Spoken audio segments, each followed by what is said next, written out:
So one of the books that I read last month was called The Richest Man in Babylon. And I have like so many points, you guys. Like in this book, he talks about different cures. The language in this book, I don't know what it is about difficult reads for me. Like with the language, the thee, thou, thy. It's just like a lot going on with the language. But sifting through the language, there were a lot of good points. Like the point of saving 10% for yourself, right? You need to pay yourself first. If you are a Christian like me, of course, you also want to tithe. So your first 10, your 10% would go to the Father and would go to, you know, your place of worship if you are tithing, right? 10% for tithing is a must. But you should also be paying yourself 10%. I also like that he broke down that 70% is for your living and 20% is for your debtors. So any debt that you have, you need to go ahead and just give whatever monthly income that you have 20% right then, right there. And this is my first time using this formula as far as like paying myself 10%, giving myself 70% for any expenses that I have, rent, utilities, miscellaneous, whatever has to get done for a living, and then 20% going to my debt. That's something that I've struggled with for a very long time, is like learning how to pay my debt off.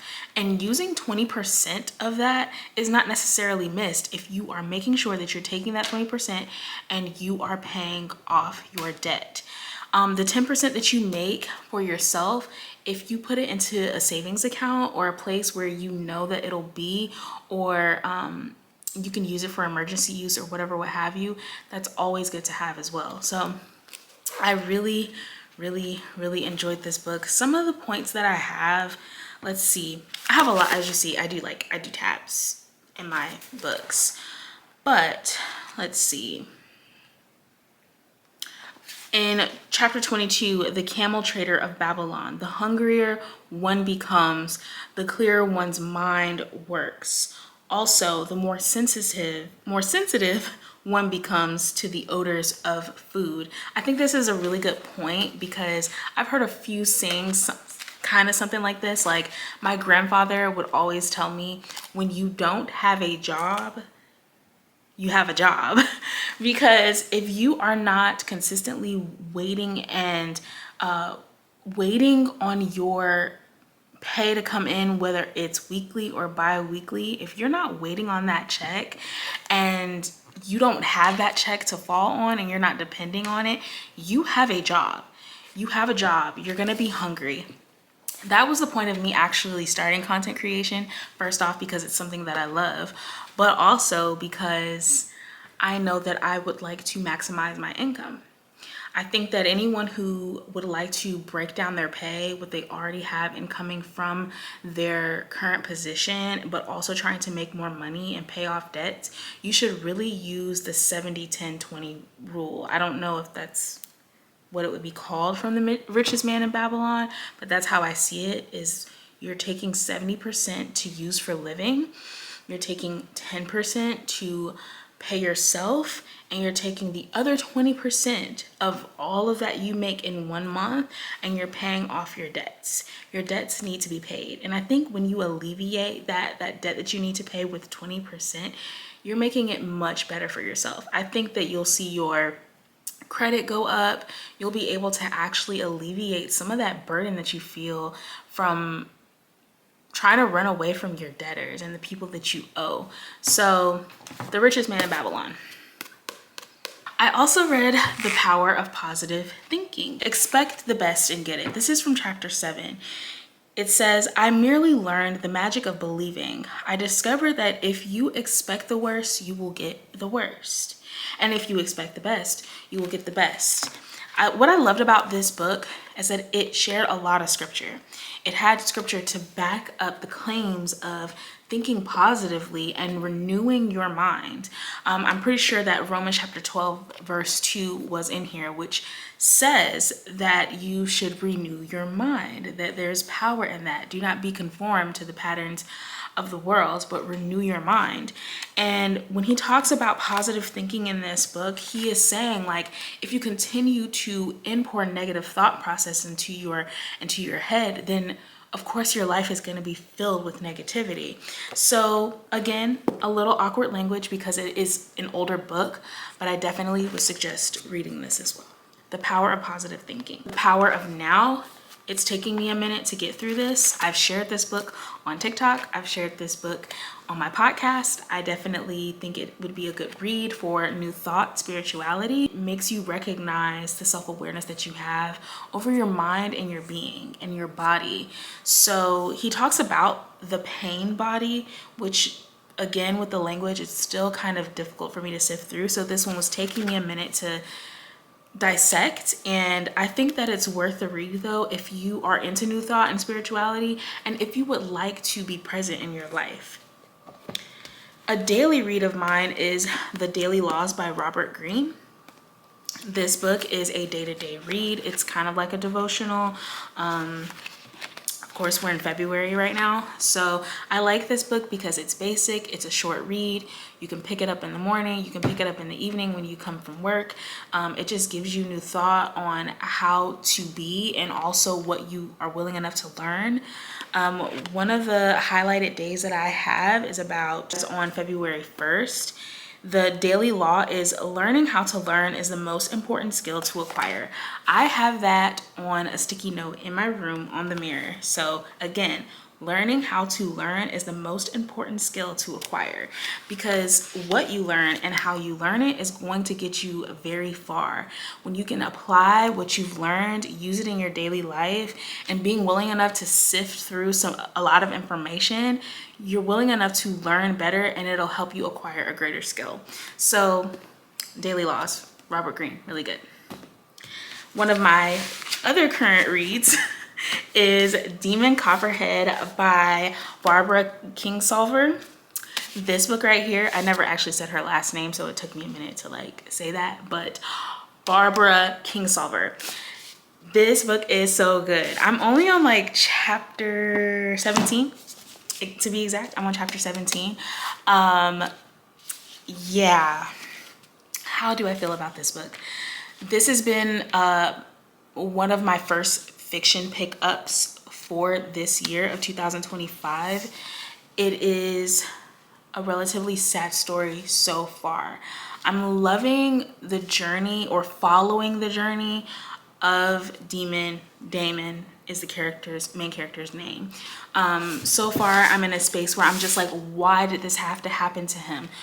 Why does he have to go through this particular circumstance? But it sheds a light on the opioid crisis that we have in our country, or people dealing with drug abuse, alcoholism, just being able to look in the eyes and the life of a main character who's dealing with this day-to-day trouble and trauma. So yeah, it definitely is creating empathy for me to read this book. I did see some like really mixed reviews on Goodreads, but I just feel like they probably didn't read the book. Like, that's one thing that I have to avoid now, is like going to read the Goodreads ratings, because a lot of times I feel like the people who do like 1-star, 2-star, I don't really think they're finishing the book. Like, hate to be biased, but I don't think that they're finishing the book, and I'm not thinking that they're delving into the book and being empathetic enough. And maybe it's just me, like they're too busy trying to pick apart the author's writing. But I see why this is an Oprah pick, because it's a really good story. It's a really sad story so far. It's not like The Covenant of Water, I will say that. I hate to compare this book to another book, but it's not like The Covenant of Water. Like, The Covenant of Water, to me, I got on page 300 and it fell flat. And I don't know if it's because I don't really care for like historical historical timelines and picking apart different dates and jumping in and out of history, past, future. Like, it's just not my thing, and I wasn't really feeling that about the Covenant of Water, but that's neither here nor there. Please read Demon Copperhead. It's a really good book. It is like a retelling of David Copperfield, so hence the name Demon Copperhead. You should definitely read it. And one of the books that's sitting on my nightstand that I haven't picked up yet, but I thought it was super cute because it's a romance book. And I got this from my job, so it is from a public library. I checked it out. I love the cover. I've been wanting to read more romance books, more book talk books. And I actually heard from like our Christian girly readers who love romance novels. This is like a Christian romance. So I'm excited to read this because I've been wanting to get more into some fiction, some light fiction, because I read pretty deep, heavy stuff, especially like with Demon Copperhead. So this one is called To Spark a Match, and I'm excited to read it. This is actually the Matchmaker's series. This is the Matchmaker series. This is the second book. I've never read the first book, but I'm pretty sure the first book is probably good too. But I think that they're kind of like standalones, even though it says that they're in a series. I think you can read them without reading like them in chronological order. So I just love to read, you guys. Like, I think that's why I became a librarian, but this is a really huge stack. This is what was on my nightstand. What's up, everyone? So I'm actually headed to Barnes and Noble to return items. I'm returning books today instead of buying books today because I have a lot of books. And the books that I got, like, I really did want them, but not really. Like, I didn't really need them. Like, I didn't really need them. Like, if I'm real with myself, I didn't really need them. But I do want to read them, but I just don't think that they need to be, like, on my shelf right now. The first book that I got was the Let Them Theory. I want to read this book, but I just don't think that I need it right now. Like, it doesn't need to be on my shelf. And then I also got The Laws of Human Nature by Robert Greene. Of course, I'm currently reading his Daily Laws, and I'm also going to read the 48 Laws of Power, but I just don't think that I need this right now. Like, literally my to be read on my nightstand is insane, and then the books that I have on my shelf are insane, like that I've actually bought. And I don't know, I felt like spending $50 for both of these books and a bookmark was just not necessary. So I'm going to return them today. So that's where we're headed. And then I'm also gonna like get some work done while I'm at Barnes and Noble, because I do have like a couple of videos to edit and a podcast to work on. So I'm gonna be doing that today. But I was like, I think I'm gonna return these because I really don't need them right now. Like, as much as I want to keep them because I'm such a bibliophile, like I want to keep these books, but I just don't need them. Like, if I'm real with myself, if I'm being the adult that I need to be, I don't need these right now. So I'm gonna return them.